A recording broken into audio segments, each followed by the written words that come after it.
Good morning বন্ধুরা, শুভ সকাল। একটা নতুন ব্লগ নিয়ে নতুনভাবে হাজির হয়ে গেছিলাম পড়াতে। পড়িয়ে আজকে যেহেতু কালকে কী বলে উইকলি টেস্ট আছে, বেঙ্গলি আছে, তাই জন্য আমার একটু চাপটা বেশি ছিল। তো এসে যেটা করেছি, আমাকে আনতে গেছিলো হাজব্যান্ড। আজকে কেনা খাবার এনেছি, কচুরি আর ডাল। আজকে কেনা, কারণ আজকে সকালে তৈরি করে উঠতে পারলাম না, পুরানো সকালে পড়ানো ছিল, তারপরে পড়িয়ে এসে দুপুরে রান্না বান্নাটা করবো আস্তে ধীরে সুস্থে। তো চলুন আগে খেয়ে নিই। আমাদের পাড়ার ঠাকুর জগদ্ধাত্রী ঠাকুর, তপন দাশগুপ্তের ঠাকুর আজকে চলে যাচ্ছে 11টার মধ্যে। উনি বার করে ফেলেছেন, ওই যাওয়ার হ্যাঁ। তো চলুন আগে খাওয়া দাওয়া করে নিয়ে পরে আবার চলে এলাম রবিবারে দুপুরে লাঞ্চ নিয়ে। সকালে তো বেরিয়েছিলাম পড়াতে, সকালবেলা তো দেখালাম যে আজকে কচুরি আর তরকারি কিনে নিয়ে এসেছিলাম। তারপরে এসে একটু বাজার করে নিয়ে এসেছিলাম, চটজলদি রান্না করে ফেলাম। আজকে রবিবার বলে কথা, তাই রয়েছি সেটা হচ্ছে একটু পোলাও করেছি ঘরযোগে, আলু আছে আর চিকেন। তো চলুন, শুভ দুপুরে অনেক শুভেচ্ছা আর ভালোবাসা রইল। শুভ দুপুর। দুপুরে লাঞ্চে বসে পড়েছি, আর লাঞ্চে রয়েছে ওরাও, ওদের দিয়ে দিয়েছি।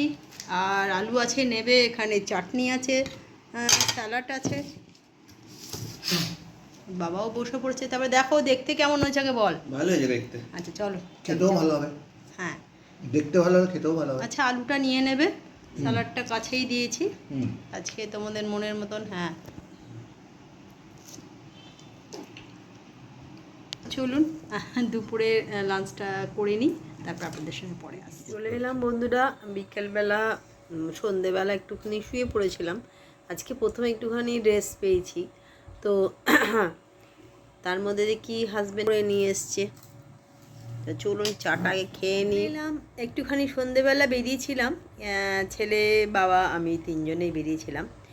ছেলে তো আমার ছেলে, আর হাজব্যান্ডও বেরিয়েছিল, বাবা বলে মানে ছেলের বাবা, হাজব্যান্ড, তিনজনে বেরিয়েছিলাম। একটুখানি ঘুরে এলাম আর একটু ফুচকা খেয়ে এলাম। টুকিটাকি অনেকগুলো জিনিস নেওয়ার ছিল, সেগুলো নিলাম। যেমন মাসকাবারি তেল, চিনি, চা, ছেলের মুসলি, আর যাদা টুকিটাকি অনেকগুলো জিনিস নিয়ে নিলাম। আর যেটা হচ্ছে আজকে কিন্তু বাইরে বেশ ঠান্ডা পড়েছে, মানে যারা টু হুইলার ফোর হুইলার না হলেও টু হুইলারে যারা যাবেন তাদের কিন্তু ফুলাতা শার্ট বা ফুলাতা গেঞ্জি পরতেই হবে, কারণ আমার মনে হয়েছে বেশ ঠান্ডা ঠান্ডা লাগছে। একটু মাইক্রোওয়েভটা বন্ধ করে দাও না। আর খাবার সকালবেলা যা যা করেছিলাম সেটাই মাইক্রোওয়েভে একটু গরম করে নিচ্ছি, কারণ এবেলা আর কিছু করার দরকার নেই। মাংস আর পোলাও দুটোই আছে, সেটাই রাত্রে ডিনার হয়ে যাবে।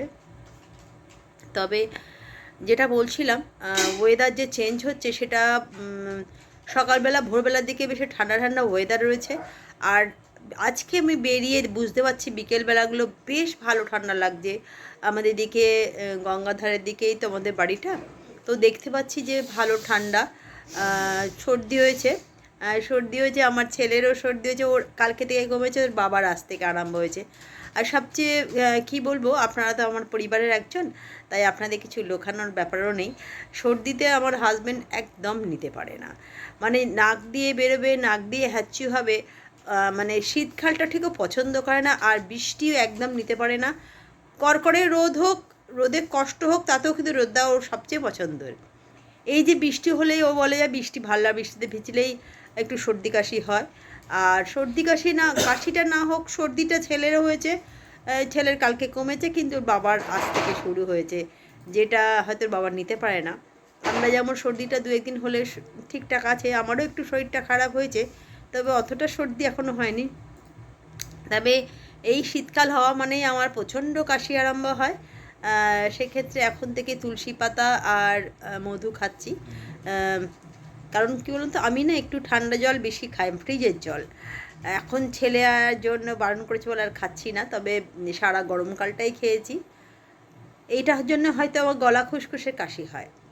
তো তাই বলছি প্রত্যেক বাচ্চাদের, যাদের বাড়ি ছোটো ছোটো বাচ্চারা আছেন তাদের তাদের বাড়ির বড়দের বলছি যে একটু প্রিকশন নেবেন, কারণ ছোটোদের একটুখানি গলায় একটা রুমাল বেঁধে দেওয়া, মাথায় একটু রুমাল বেঁধে দেওয়া। ভোরবেলায় স্কুল গেলে তো অবশ্যই সেটা করবেন, ফুলাতা শার্ট পরাবার চেষ্টা করবেন, আর যদি না হয় তো ভেতরে অবশ্যই ইনার পরাবেন বাচ্চাদের, কারণ তাহলে কী হবে, ওদের কষ্টটা কম হবে। আর ঠান্ডাটা কিন্তু বেশ ভালো লেগে যাচ্ছে এই ঠান্ডাটা, আর এই ঠান্ডাতেই সর্দি কাশি নানা রকম রোগের উপসর্গ হচ্ছে।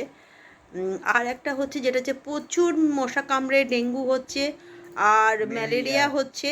তো এই ধাপের থেকে একটুখানি বাচ্চাদের অবশ্যই ঠিক মতন রাখবেন, ফুল প্যান্ট পরাবেন, ফুলাতা শার্ট পরাবেন। যদিও বাচ্চাদের ঠিক মতন রাখা খুব মুশকিল আমি বুঝি, কিন্তু তা হলেও যতটা পারবেন ঘরে থাকলে অল আউটটা জেলে রাখবেন, তাহলে একটুখানি কি মশা থেকে দূরে, কেন মশার কোনো ঠিক নেই কোথা দিয়ে কখন আসে। আর এই বৃষ্টি টিষ্টিরও না মশার উপদ্রবটা একটু বেশি হয়। তো এইটুকুনি বলার ছিল। আর কি বলবো, রাতের ডিনারটা আজকে আর দেখাচ্ছি না, কারণ আজকে ডিনারে সকালে যা যা করেছিলাম সেটাই আছে। তো চলুন, শুভরাত্রির শুভেচ্ছা ভালোবাসা। কালকে একটা নতুন ব্লগ নিয়ে হাজির হয়ে যাবো। আজকের মতন গুড নাইট, টাটা।